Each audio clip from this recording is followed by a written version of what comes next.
Avengers doomsday को Marvel का अब तक का सबसे बड़ा और सबसे डार्क क्रॉसओवर इवेंट माना जा रहा है। इस वीडियो में हम एवेंजर्स डूम्सडे की एक फैनमेड कहानी को समझाएंगे, जहां कहानी का फोकस होगा मल्टीवर्स, डॉक्टर स्ट्रेंज और एक बेहद खतरनाक नए खतरे पर जिसका नाम है डूम्सडे। यह कोई आधिकारिक मार्वल स्टोरी या लीक स्क्रिप्ट नहीं है। यह वीडियो सिर्फ एंटरटेनमेंट और चर्चा के लिए बनाई गई एक फैन मेड एक्सप्लेनेशन है। एवेंजर्स डूम्सडे में एवेंजर्स को ऐसे खतरे का सामना करना पड़ता है जिसे सिर्फ ताकत के दम पर हराया नहीं जा सकता। यह फिल्म एक गहरी और डरावनी सोच को सामने लाती है कि शायद इस यूनिवर्स के लिए सबसे बड़ा खतरा कोई विलेन नहीं बल्कि खुद इंसानियत है। आज मैं आपको समझाने वाला हूं कि एवेंजर्स डूम्सडे किस बारे में हो सकती है और क्यों यह अब तक की सबसे डार्क एवेंजर्स मूवी बन सकती है। यह कोई आधिकारिक मार्वल कहानी नहीं है। यह एक फैन मेड एक्सप्लेनेशन है जो मार्वल की थीम्स, मल्टीवर्स और भविष्य की संभावनाओं पर आधारित है। एवेंजर्स एंड गेम के बाद यूनिवर्स तो बच गया, लेकिन मल्टीवर्स टूट चुका था।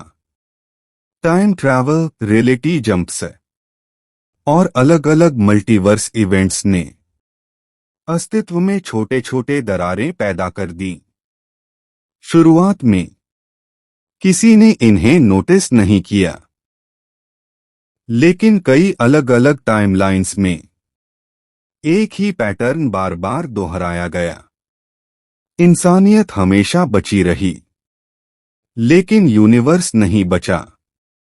कई फ्यूचर्स में इंसानों ने अंतहीन युद्ध बनाए, बेहद खतरनाक हथियार बनाए और ऐसे आर्टिफिशियल बीइंग्स बनाए जो उनके कंट्रोल से बाहर हो गए। यहां तक कि सुपर हीरोज से भी ऐसी गलतियां हुई जिन्होंने पूरे के पूरे वर्ल्ड्स को खत्म कर दिया। इन्हीं तबाह टाइमलाइंस से एक शक्तिशाली अस्तित्व जन्म लेता है। उसका नाम है डूम्सडे। डूम्सडे कोई आम विलेन नहीं है। वह इंसानों से नफरत नहीं करता। उसे ताकत, राजगद्दी या सत्ता नहीं चाहिए। वह मानता है कि वह यूनिवर्स को बचा रहा है। डूम्सडे ने लाखों संभावित भविष्य देखे हैं और हर उस भविष्य में जहां इंसान बिना किसी सीमा के जीते रहे, अंत में यूनिवर्स हमेशा नष्ट हो गया। इसीलिए वह एक ही नतीजे पर पहुंचता है। अगर बाकी सब कुछ बचाना है तो इंसानियत को मिटाना होगा। यही वजह है कि डूम्सडे एवेंजर्स के सामने आया, अब तक का सबसे बड़ा खतरा बनकर सबसे पहले सच्चाई को समझता है। डॉक्टर स्ट्रेंज अलग अलग टाइमलाइंस को देखते हुए उसे एक डरावनी बात समझ में आती है। हर उस भविष्य में जहां एवेंजर्स जीतते हैं, अंत फिर भी विनाश ही होता है। पृथ्वी बच जाती है, लेकिन पूरा यूनिवर्स मर जाता है। इसी समय एवेंजर्स अब एक टीम नहीं रह गए हैं। स्पाइडरमैन अकेला है, दुनिया उसे भूल चुकी है। थोर यूनिवर्स में अपने उद्देश्य की तलाश कर रहा है। कैप्टन मार्वल पृथ्वी से बहुत दूर कॉस्मिक युद्ध लड़ रही है। कोई लीडर नहीं है, कोई टीम नहीं है। जैसे जैसे डूम्सडे पृथ्वी को समय से ही मिटाने लगता है, मल्टीवर्स में पोर्टल्स खुलने लगते हैं। दूसरी रियलिटीज से हीरोज सामने आते हैं। ये एवेंजर्स के वही वर्जन हैं जो अपने अपने वर्ल्ड्स में हार चुके हैं, और वे एक चेतावनी लेकर आते हैं।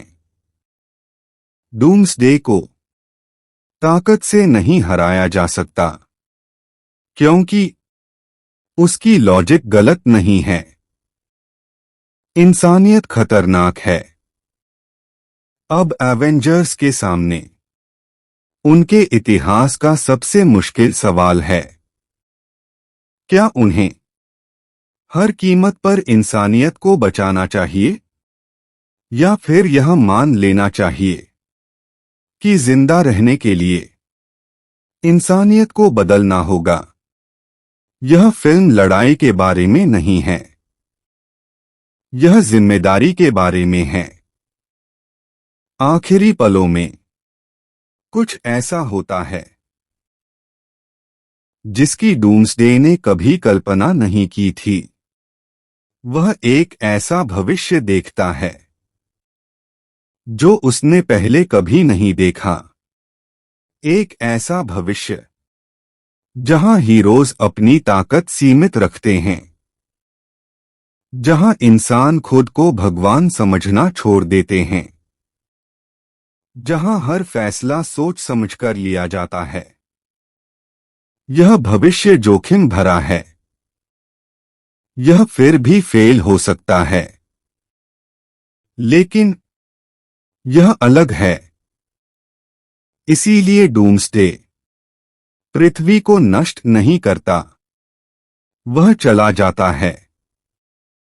इसलिए नहीं कि वह हार गया, बल्कि इसलिए क्योंकि वह इंतजार कर रहा है, यह देखने के लिए कि क्या इंसानियत उसे गलत साबित कर पाएगी। एवेंजर्स डूम्सडे दुनिया के अंत की कहानी नहीं है।